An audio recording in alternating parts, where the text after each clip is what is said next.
The reason I have hope is that in 2026, the majority of voters will have been born since 1990, that they will demand change.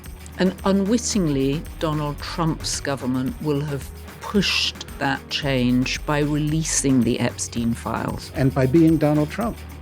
I mean, because he's the most vile human being that the United States has ever produced, and he's surrounded by vile people. I think the cover-up that Trump and Pam Bondi and Todd Blanche are involved in right now is a huge crime.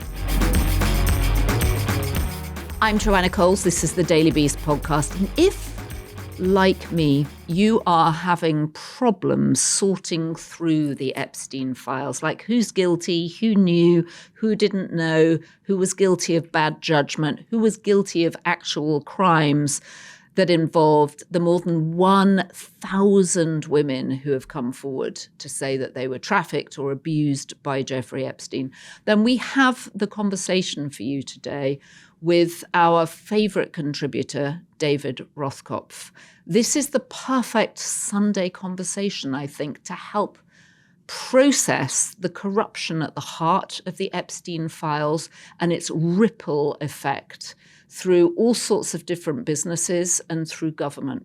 So grab yourself a cappuccino or whatever your drink of choice is. Could be a Bloody Mary, it could actually be a double whiskey for this one, and settle in, because David Rothkopf, who worked for the Clinton administration, who was an entrepreneur and a businessman, and of course was also the editor of Foreign Policy magazine, and is now the founder of Deep State Radio, which tells you something about his sources. Well, he's whipped up a head of steam here, and he's got theories and conspiracies of his own that you're going to want to hear. Let's get to it. David Rothkopf is in the house. David Rothkopf, it's so good to have you here. And though you may not like sitting right in front of a microphone being grilled by me, I bet it's a better experience than the one Bill Clinton is having as we speak, being interrogated by the Oversight Committee on his relationship with Jeffrey Epstein. Thoughts, please, given that you worked for his Commerce Department. Look, I'm glad that they're testifying. I think that Hillary Clinton put them through the ringer yesterday because they had no business calling her. She had nothing to do with any of this stuff. Insane. It is a certain kind of insidious sexism, right? It's like, oh, no, we're getting it. But Bill and Hillary, they're like a thing, right? We're going to talk to both of them. And of course, Hillary's the one that left scars on Trump because she beat him in that election, right? She got more votes than he did. And that's something that torments him to this day, I'm sure. Of course, she got more in the popular vote than he did. And that was sort of under his skin. Now, having said that, asking some questions of Bill makes more sense, given Bill's past and his history and everything else.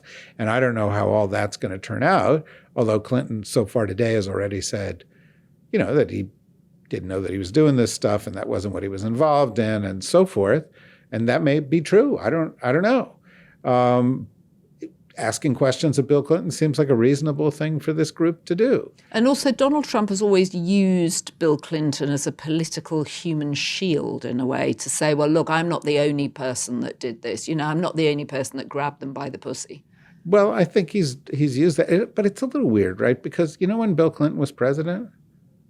25 years ago. Right. It's a little like, this is all true with Trump because Trump lives in the 80s. Trump lives in the 90s. He was a TV star in the 90s. And that's the last century. And, saying, oh, we're going to go after the Clintons is really kind of showing how out of touch he is with politics today. Well, it's showing him as aging boomer, right? Right. I mean, actually, probably all his younger voters have no idea who the Clintons are. I mean, except that they're part of MAGA conspiracies. Yeah, or they might have a little bit of an idea of Hillary because Hillary ran in 2016. But even Hillary running in 2016 10 years ago. Is 10 years ago. It's a long time ago. And Trump, it's just like one of these aging people who can't get the songs of their youth out of their head. Right. He can't move on to whatever the new issues are here. But he also doesn't have that many people to hide behind right now. You say, well, Bill Clinton, he was, he did these things and he had affairs and blah, blah, blah. And that may get him so far. But Bill Clinton's little scandals in Arkansas or wherever he was having his scandals is nothing to compare to the Epstein scandal. Well, but I just want to say the Epstein scandal is kind of like the scandal that connects everything right now. It is the story of our time because it connects the president, it connects the Epstein class. It's about inequality in our society. You've got the Russian secret police. You've got the Israeli Mossad. There's everything in there. There's famous people, and there's crypto, and there's murders. And the more we learn about the Epstein scandal, the bigger it gets. Yeah, I mean, I'm just going to read you a list of the people who've lost their jobs or lost their roles or been forced to resign because of their proximity and bad judgment for hanging out with Epstein. And it's 13, I counted, since the release of the file. So we've got Peter Mandelson, the British, former ambassador to Washington, British. We've got Morgan McSweeney, so that's in the UK. We've got Borgen Brender, who was the CEO of the World Economic Forum, Davos, the heart of the liberal aspirational establishment. We've got Brad Karp, the chairman of Paul Weiss. We've got Tom Pritzker, executive chairman of Hyatt Hotels. We've got Sultan Ahmed bin Sulayem, who was the chairman of and CEO of DP World. We've got Casey Wasserman, who's now being forced to sell his Wasserman agency. We've got Larry Summers finally stepping down from Harvard. We had Joey Ito stepping down from MIT. Richard Axel this week, Nobel Prize-winning neuroscientist, resigning from Columbia. We knew about Les Wexner, Peter Attia, the longevity expert and, best-selling author of Outlive. Finally, he stepped down from a protein bar company faster than he did from CBS. It is remarkable how wide and deep what's really this remarkable thing has to me? spread. What? That you didn't mention Prince Andrew. Oh, Prince Andrew. Oh, my God. Well, he's no longer Prince. He's no longer Prince. No, he's not. I meant And what did he step down from? Andrew Mountbatten Windsor or whatever he is. Yeah, of course. He totally. So 14. Yep, you're absolutely right.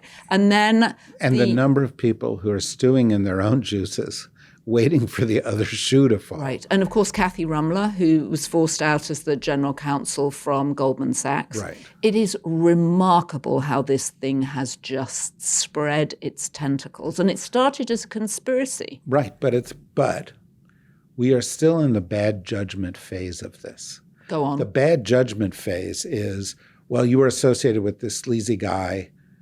Typically, you were associated with him after you knew he was a sex criminal. That's what's really doing these people in. Mm-hmm. We are not at the phase where, like Donald Trump is accused of raping somebody. We're not in the phase of people get murdered. Who's murdering them?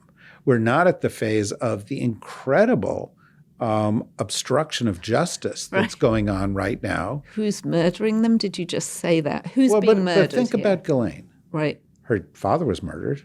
By who? Was he murdered? I think he jumped. Oh, did he?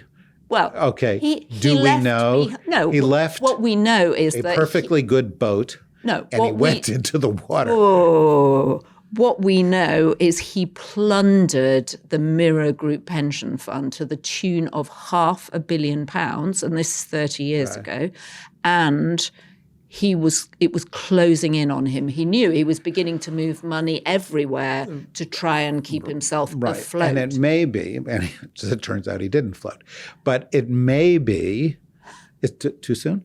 It may be. Not too soon, it's just so bad taste. But it may be, I'm so sorry to offend you, but it may be that that's why he died. And it may be that there were people who were tied to his financial dealings who didn't want his financial dealings to come out. But my point is, here's Ghislaine, whose father dies under mysterious circumstances. Mm-hmm. Her best buddy, Jeffrey Epstein, dies under mysterious circumstances. This French modeling dude, Jean-Luc Brunel, commits suicide in the midst of this whole thing. She knows, right? She knows that she lives in a world of silence or death. Because, I mean, it's also an interesting part of this thing, right? Even I, like 2-3 years ago, if you said to me, Jeffrey Epstein was murdered, I go, really?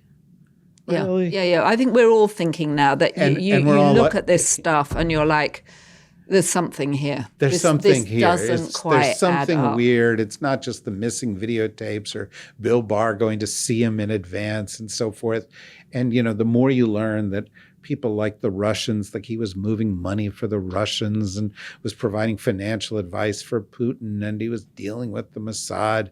And there are all these people who would really be in hot water if Jeffrey Epstein started to crack.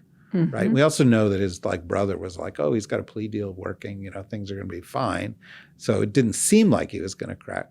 So, but anyway, the point is, you pick a story: inequality in America, political corruption in America, political corruption in our ruling classes, a broken justice system, all these things that are sort of signatures of our time. And here is Epstein. And then in the middle of that, mentioned thousands upon thousands of times, you have this sort of, well, did you see the interview that was done today on Fox News with the FCC chairman, Carr? Brendan Carr. I did not. Tell us. Maria Bartiromo, who's a total tool of Trump, yeah, was talking about Trump. And Brendan Carr was saying that Donald Trump is the political colossus of our times. Well, he's certainly a colossus. He's certainly a colossus, yeah. Right? And right, you're not even mentioning Stephen Chung. But his spokesperson who he is keeps a colossus, saying who is also, you need to be on the fat drug. Right, who's also known as the human thumb and a few other things, the right? The human thumb? Yeah, because he looks like a thumb. Oh, because he looks like a thumb. Okay, yeah. I hadn't heard the human thumb. Stephen, interesting nickname for you. Yeah, hi, Stephen. Nice to see you again. But Stephen is always calling me a lying sack of shit, just for the record, so people know your biases and before Stephen's you begin. people who you reached out to said that I was a no-name nothing. That's right, a no-name nothing. Right. Yes, that's right. Right. So yeah. So there we are. we're at the forefront of their consciousness, right? Yeah. But in any event, I think then in the middle of this story you have the most important political figure of the past 15 years in the United States, maybe of this century in the United States, in Donald Trump, in a scandal that is an absolute manifestation of everything who he is, right? I mean, this is like this, some leaders have a signature accomplishment.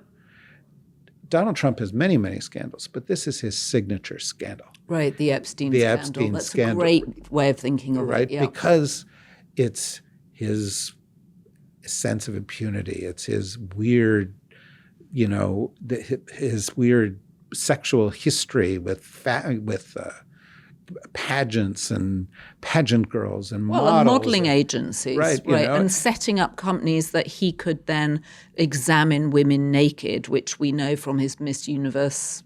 Which he did. He walked into the competitions and so forth. In fact, we have something really interesting coming up that I'm sure your listeners here do not want to miss, because you'll release this on a Sunday, I guess. So it's starting off the week. You know what's happening on Monday? What? You know who's presiding over the UN Security Council on Monday? Who? Melania. Melania is presiding over the UN Security Council? Well, apparently there's some issues that she is interested in, and because she's the Queen of America, because I can think of no other, is it? She's a movie star. She's a movie star. She's the Queen of America. I am Queen of America. America. Yes, I'm Queen of America. This is so alarming to me. Really, I would just like your voice on my answering, Happy my phone to answering service. Hello, David Rothkopf. I am Queen of America. Yeah, Queen of America. But why else was she? Why else very is this smart woman? Boy, Baron. Very smart Very boy. smart. You speak to Baron? Yeah. Very cute boy, cutest boy. I'm just quoting from her movie, which I know you haven't seen, but I have seen. Yeah, you did. You were there alone in the theater. I wasn't alone because at the end, I went with a couple of people in at the end. I keep telling people this, and I think it's odd. 2 women came up to us who were definitely Russian and said, "You like a movie? How you like a movie?" And I was like, "I love the movie. I love the movie," because I was terrified they were going to take me out of there. I got to tell you, there is some cell of the KGB or the FSB, whatever they're called at the moment, that has a weekly Friday afternoon party.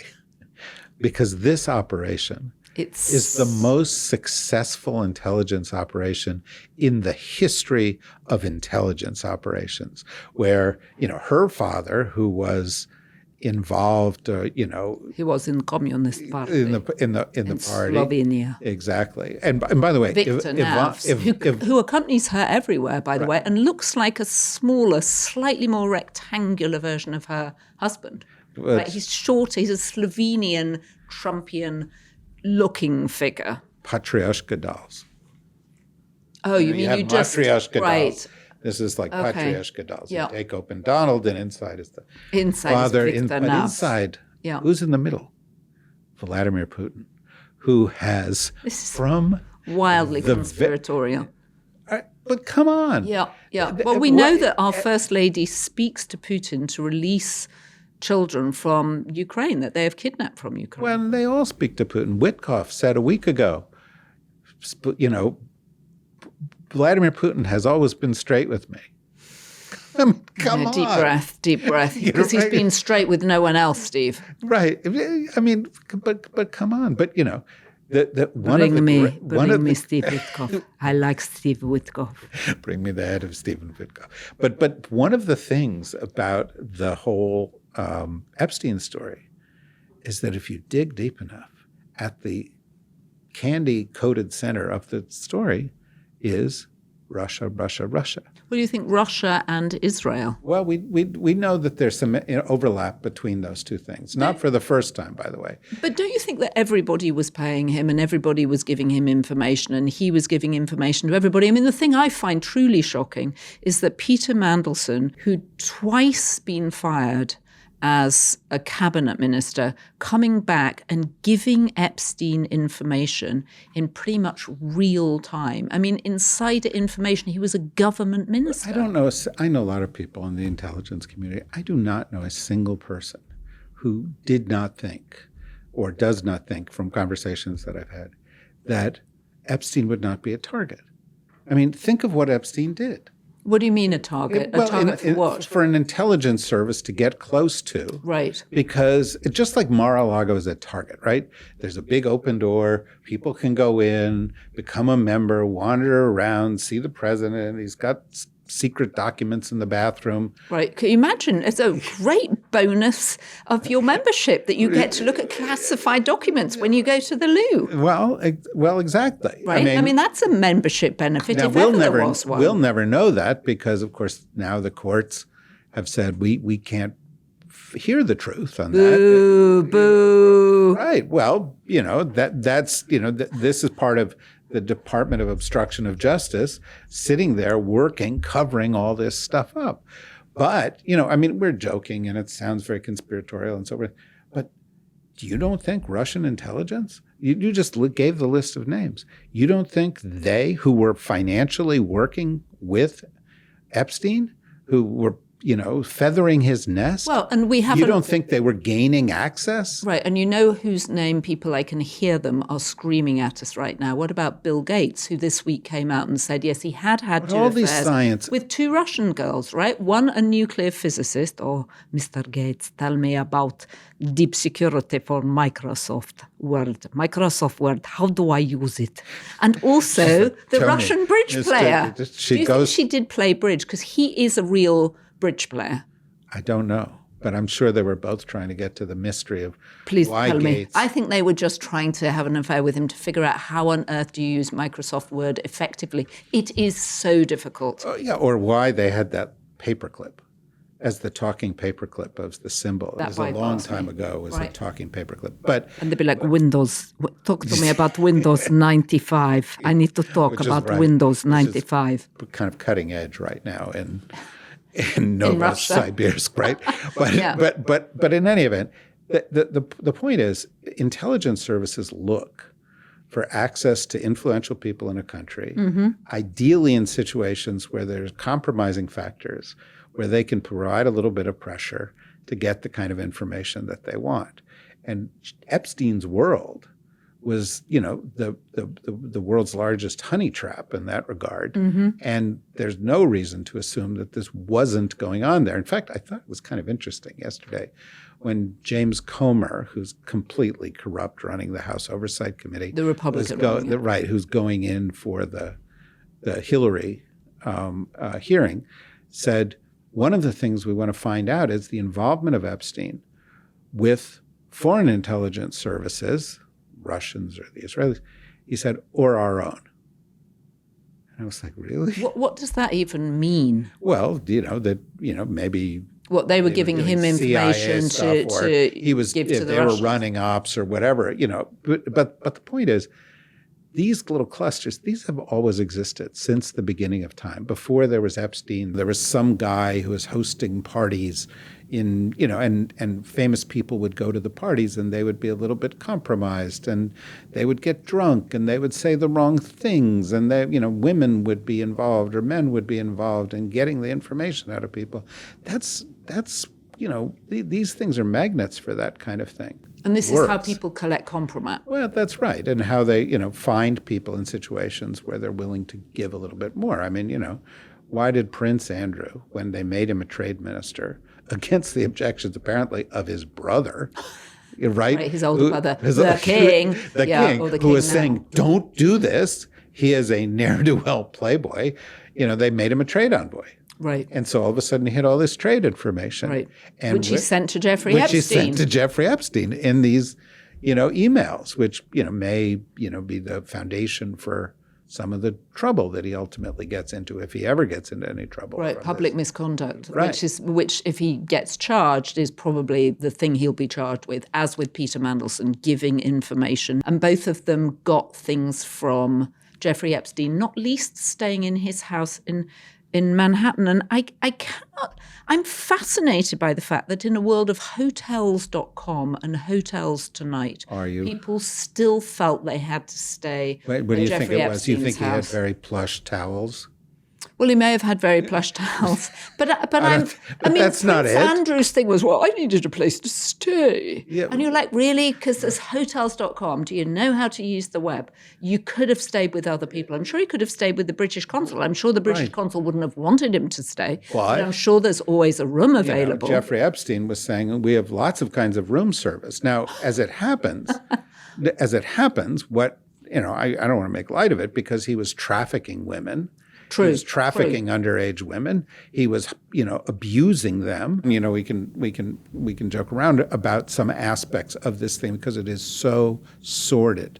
And these people were such assholes for getting involved in this kind of thing. And they reveal how fucked up their characters were. But beneath that, there's a crime.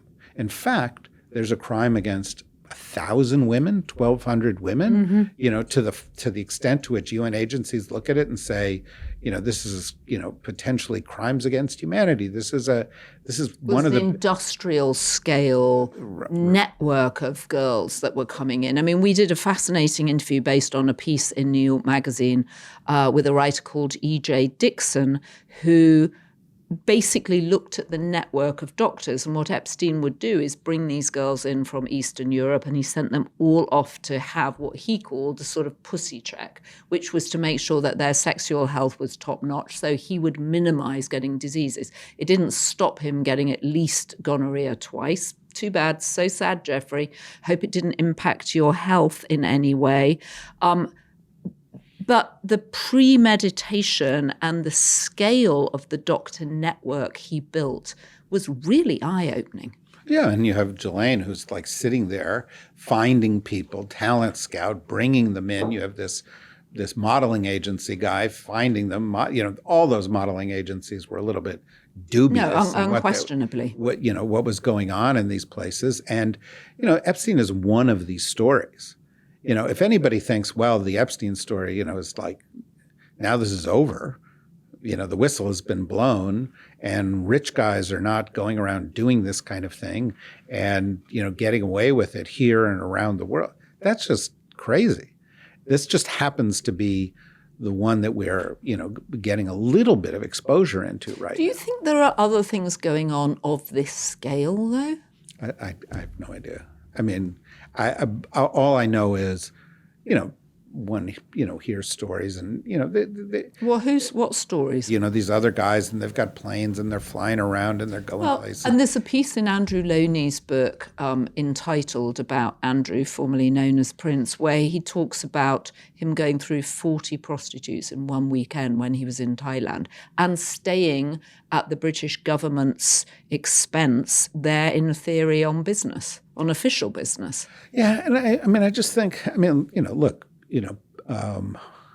Pat Pong in the middle of Bangkok is, a famous red light district where all sorts of craziness is going on. And, there's one in Tokyo and there's, if you used to go to the Metropole Hotel in Moscow and you would go down into, the downstairs, there was a disco and so forth. And you go, gee, this is an amazing number of, 6-foot-tall blonde women dancing on the floor here. And then somebody would knock on your door later at night or, these... Hello, Mr. Rothkopf. I come to talk to you about Russian affairs. I'll tell you a story.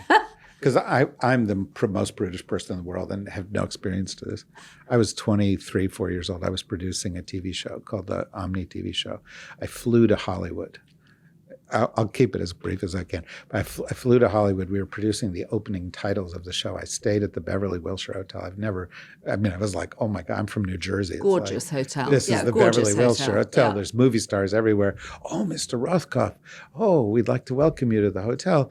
And, here is your room and we've upgraded you. And I was like, well, I'm producing the Omni television series, obviously. Is this the one fronted by Peter Ustinov? Peter Ustinov, right. And it was about science and science fiction. Right? Yeah. Very short-lived show.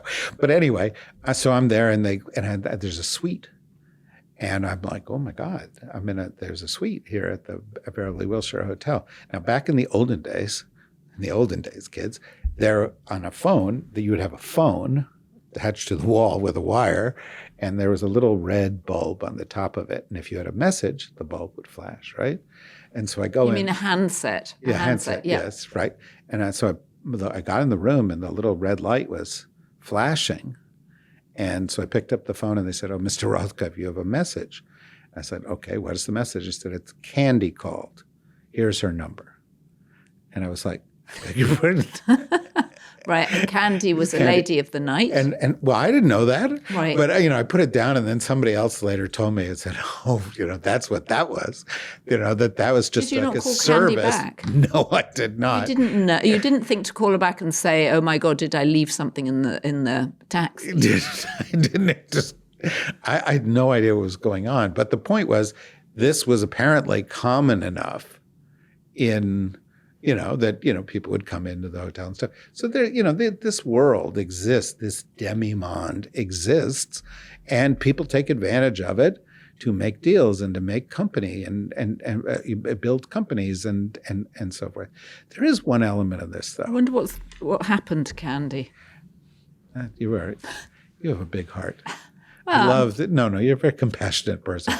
I don't know, but I'm pretty sure it wasn't Pretty Women, right. Which was never also in that hotel, right? Well, and also, I think writ large, for 10 years, that movie. I actually think it was a sort of serious fantasy for both men and women, that movie. I think it did a lot of weird damage. I agree with you. I agree with you. And you can't look at it. I saw it the other day. And you just look at it and you just wince and just think this is horrifying. The kind of fantasizing of the life of a prostitute who meets someone like Richard Gere. Right. It's like Love Actually. They're just some of these movies. You look at them in retrospect and you go, I laughed at that. I thought that was okay. But there is something more serious under here. We do have the crime under it. And I do think the intelligence aspect of it is the thing. And I think the cover-up that Trump and Pam Bondi and Todd Blanche are involved in right now is a huge crime. Well, let's just look at the missing picture of Howard Lutnick. So he's one of the men that's also got sideswiped by this because, of course, Howard Lutnick lived next door to Jeffrey Epstein, claims he went to his house. Jeffrey Epstein showed him the massage bed. This was a trigger, a red flag to Mr. good old family man Lutnick, who flees with his wife and says, I will never talk to that man again. A man known for his high principles throughout the financial community. Indeedy. And then lo and behold, When the Epstein files drop, there are emails showing that Howard Lutnick was in fact delighted to go to Epstein's house on the island for lunch as he was taking his boat with another family. And he takes his family, his kids, his 4 kids, and his friend's family with their 4 kids and their nannies to the island. 7 years after Epstein is convicted of crimes, right? 7 years. 7 years. So it's not like, oh, we had no idea. We just thought he was our nice next door neighbor. Right. Well, and then what happens is a photo surfaces in the first drop of Epstein files with Howard Lutnick and his kids and Jeffrey Epstein in an all-white linen outfit, Howard Lutnick in an unflattering pair of cargo shorts with a shirt that's much too long. That's just a fashion aside. And then miraculously, the picture gets taken back or removed, deleted from the files on the grounds of nudity. The only nudity in it are Howard Lutnick's legs. Well, and disgusting. Below the knees, because the cargo shorts. No, but he is known for particularly ugly calves. But I mean, worse than that is, legitimate allegations made under oath about Trump that are taken off. Worse than that are apparently, there's 3 million other pages, right? They've only released half of the documents, right? Right. And they've redacted a lot. There was a story that one of the things they apparently redacted, and again, I've just read this online someplace, but that one of the things that appears to have been redacted in a number of documents was the word "don't." And then people are like, well, why was the word "don't" redacted? But of course, "don't" is Don T. And so somebody put in a search term. Oh, Don, so interesting. And so I hadn't heard that. Yeah, well, I read it someplace. But that was, redacted in these files. We know that they're hiding stuff. Nobody would be surprised if somebody said, oh, there was a burn bag, accidentally a bunch of things got put in that. We will never see them again, because this is how do you have Todd Blanche as the Deputy Attorney General of the United States when his only real qualification was being the defense attorney for Donald Trump? Yep. But I do want to say one other little thing, just as a little footnote. I haven't said it anywhere, but I just think it's worth noting, right? A bunch of those people you mentioned, there is no allegation that those people did sleazy things. The assertion is they were associated with a sleazy man who did sleazy things. Now, we can debate this a lot. Like, for example, Bill Barr, the Attorney General, turns out was in the House when maybe some bad things were being done to young women. And, if that's the case, there are more questions to be asked, because if that's going on in a house you're in, you kind of know it, right?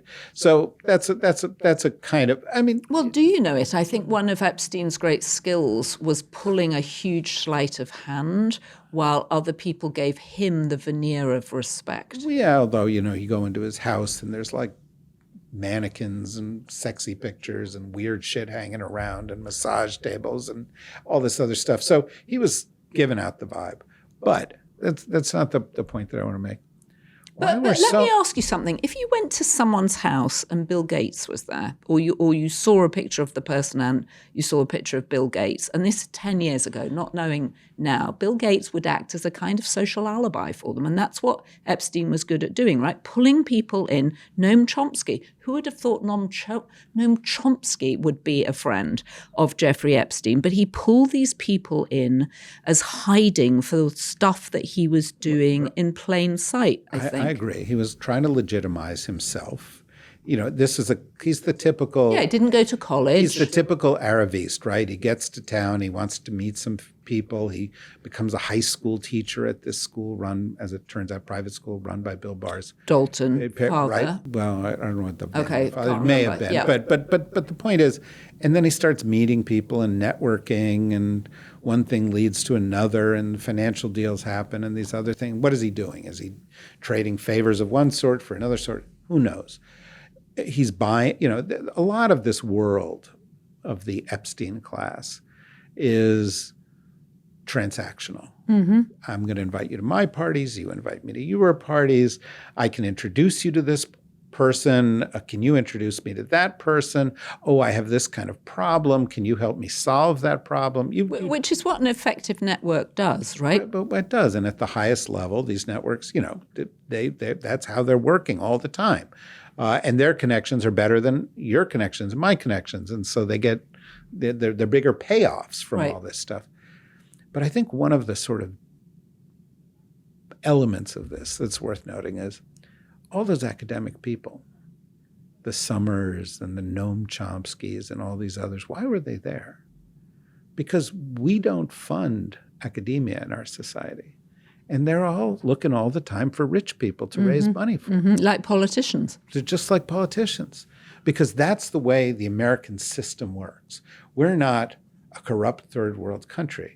We just have a set of rules that say a few people have a lot of money, and if you want to do anything, you want to run for office, you want to teach a program at Harvard, you want to have a ballet company, you've got to go to this group, this very small group of people, find your way into this group and start asking them for money. And actually what we haven't seen is the conversations among people going, oh my God, Jeffrey Epstein's asked me for dinner again. The man is a nightmare. He's such an Arabiste. He's always surrounded by girls. But we need access to his money. Or Let's try and get in and out within an hour, which is often the conversations that people actually have about people like Jeffrey Epstein, right? And or we need access to this other person, and this person's going to be there, and I'm going to show up at these things. Right. And people just sort of drop their guard and they say, okay, hold my nose, get what I need to do. And what we've seen is the emails to them saying, Jeffrey, what a marvelous evening at your house. I had a fantastic time. You're so erudite. You never see the stuff they're actually saying privately about him. Who knows if Larry Summers and Noam Chomsky had a conversation and said, oh, do you have to suffer through another Epsteinian dinner? I hope they had these conversations. Well, I'm not confident. I hope so. Now, I'm not saying this by any way to sort of get these people off the hook, because the reality is, by swarming Epstein, by coming into these places, they provide him with cover, they provide him with advice, they provide him with, links to this person or that person who can get them out of trouble. They help, and so they enable. And that's why is it possible that in the year 2000 you might have known Jeffrey Epstein and not know that he was sex trafficking or that he was doing this? Yeah, maybe, because there was no big legal case.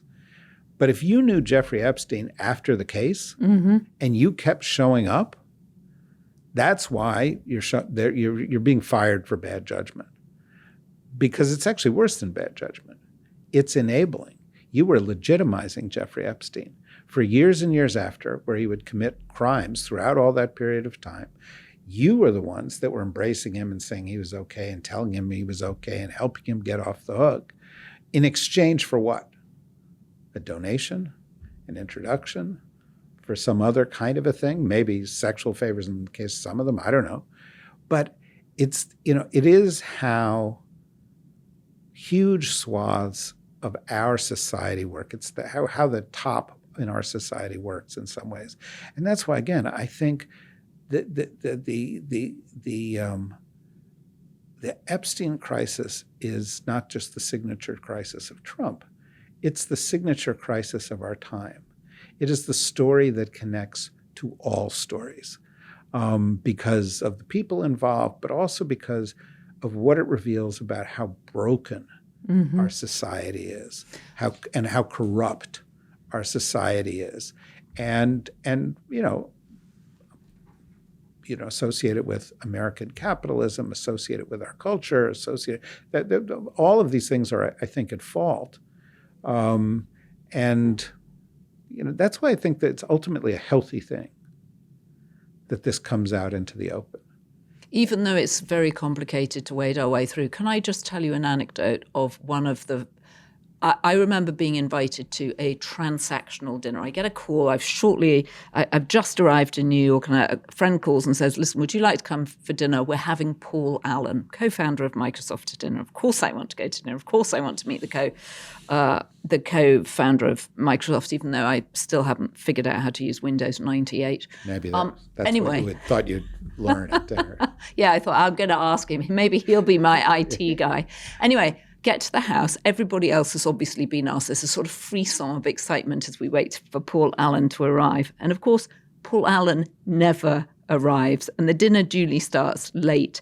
And then it's just very clear he's never going to come. But no one ever says Paul Allen isn't coming. There's just this disappointing sort of aura to the evening as we realize we're not important enough for Paul Allen to come to. And I always remember thinking that, and I hold it in my head when people call and say, oh, you must come to dinner, we're having so-and-so, because I always remember, well, are they going to turn up? And then this sort of fascinating bait, and God knows I've done it too, where you're sort of baiting and switching people coming for dinner. And it really doesn't happen in the UK, actually. It's the first time I'd come across it. I mean, it probably happens there much more now. It's just an interesting transactional gambit. But it's also, everything is kind of a pyramid scheme, right? A long time ago. Except the Daily Beast podcast, David. No, except the Daily Beast podcast. But a long time ago, I wanted to start a company, and I thought, well, one way to do it, and for it to be big and successful, is we'll get CEOs together. So I said, well, let's call it the CEO Institute, and we'll have meetings of CEOs. And I said, oh, that's good. Great idea, Dave. How are we going to do that? And then it's like, well, okay, we'll go and get somebody that CEOs want to see. So who did I call? This guy that I later worked for, and people are constantly beating the shit out of me online for having worked for him for 2 years, Henry Kissinger, right? Right. And so I call up Henry Kissinger, his office, and I said, we would like him to come and speak as a keynote speaker at this conference. And they said, okay, great. That's $60,000. It was a long time ago. That's $60,000. And he needs to be flown first class for him and somebody else. And then from Los Angeles Airport to Laguna Niguel, which is where this thing was, he needs a helicopter, 2 pilots, not 1 pilot. He has to have 2 pilots. Two pilots. That's a good demand. He's very insecure about flying, right. Which, by the way, especially in a helicopter. I later learned that was true, because he would be like, what is that noise? We would be it's like, is that the noise you're supposed to be hearing? Anyway, also a war criminal. Should I have done this? No. Was I doing it with Henry Kissinger for all the reasons we're talking about here? Yes. I get it. I apologize. And did you get him the 2 pilots? Did it all come to pass? No. So I get Henry Kissinger. He says yes. So then I think, well, I'm going to have a panel, and it'll be a bunch of big guys. So then I thought, well, I'll call Alexander Haig, who was also Secretary of State. All these flash people that you called. And so I called up Alexander Haig, who I sort of knew a little bit. And I said, we're doing this thing. And he said, who else is coming? I said, well, Henry will be on the panel.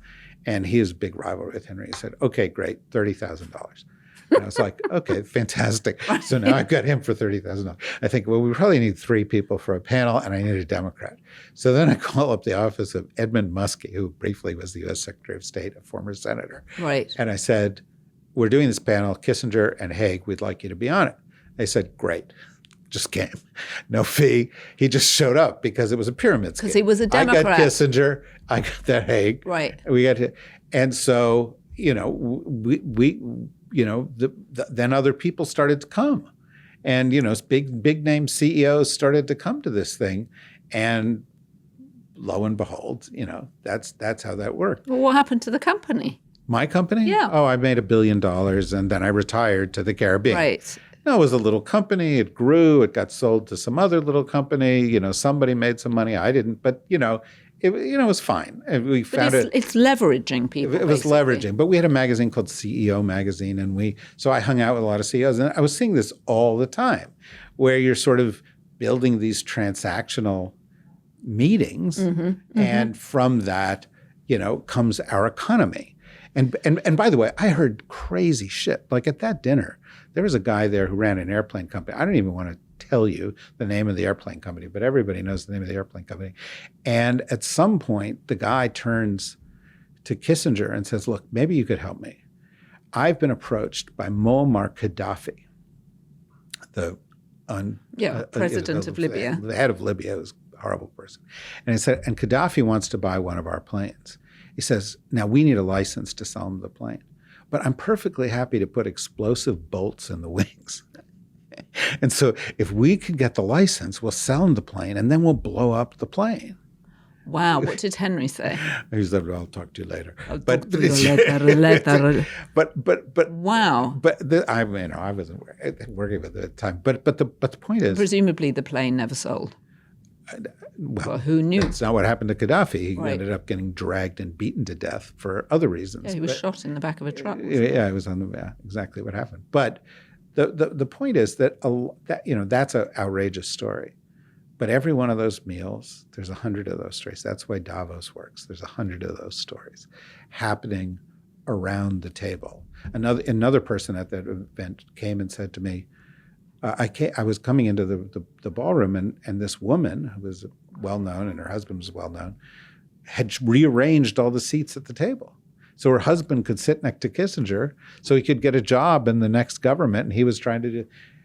And so, there were levels of intrigue upon intrigue here in our meritocratic, let the market solve all our problems system. And, you look at it in retrospect, and you see what has been sold and what the transactions have led to. And it's kind of stomach turning. And frankly, for me, I was in the Clinton administration. I was in this administration, and I saw all these people go off and get jobs at Goldman Sachs or JP Morgan or these other places. And then they'd come back into the government. And oddly enough, they were pursuing the policies that were in the interests of Goldman Sachs and JP Morgan.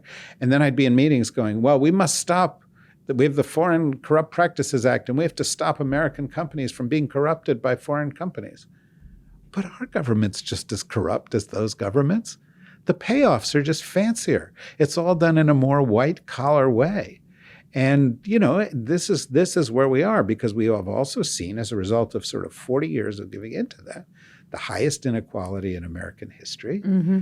We've now seen, with Citizens United, the change in our laws that give more power to billionaires. In the past 10 years, billionaires have given 14,000% more money to political campaigns than they did 10 years ago, right? And there's more of them in government, right? Trump has 13, 14 in his cabinet, right? Yep. And which, by the way, also proves that you don't have to be smart to be a billionaire. You have to be lucky. You have to be in because some of these people are real morons, right? But our system is at its core, and I don't feel like I'm being hyperbolic here.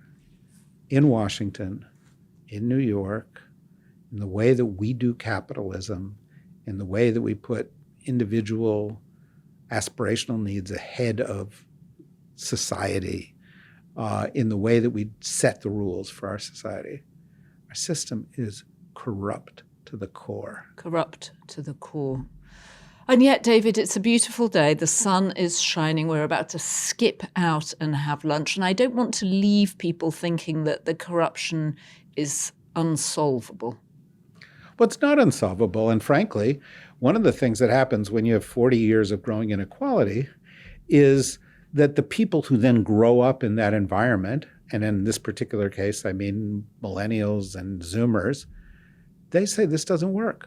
My parents could buy a house. I can't buy a house. My parents could afford college. I can't afford college for my kids. My parents had these opportunities. I don't have these opportunities. And I've got AI breathing down my neck. And, I've got a government, by the way, this week, it's a whole other story, but, they're like putting pressure on AI companies to remove their guidelines so they can do crazy shit and have autonomous weapons. Pete Hegseth doing that with Anthropic this week. Right. But that generation is coming up, or those generations are coming up, and they're saying, our system's broken.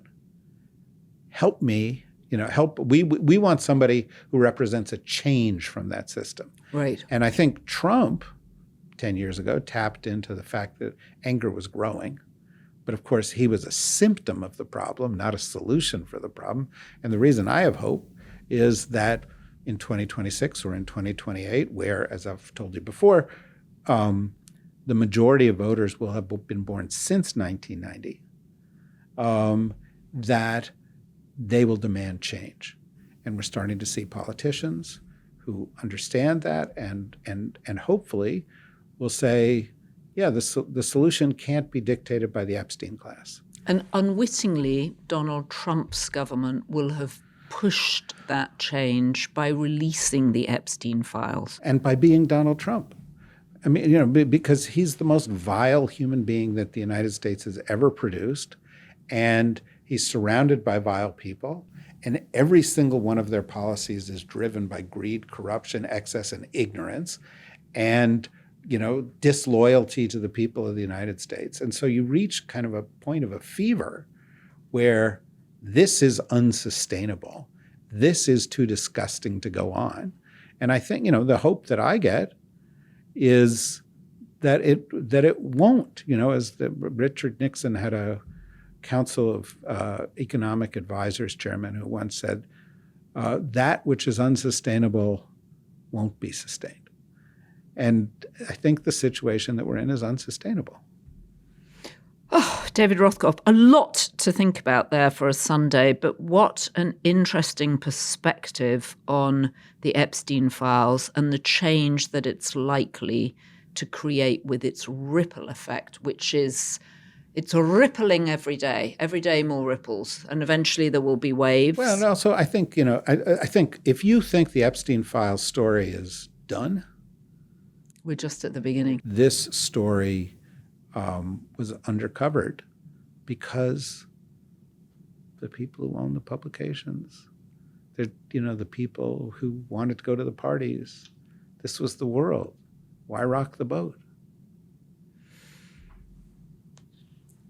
We need to get out into the park on a Sunday. People, put down your phone, stop listening to podcasts, get out and communicate with real people. Put down the razor. Put down the razor. David Rothkopf, it's excellent to have you in the studio. Let us go and get some lunch. So, tell us your conspiracies about Epstein. Come on, hop on the YouTube comment channel and I'll get back to as many of you as I possibly can. Don't forget to subscribe to The Daily Beast because we can keep you up to speed moment by moment with the crazy that's going on out there. And don't forget, this week I am launching my Substack, so please join me for Primal Scream. Just go to beast.pub/scream. That's beast.pub/scream. Sign up.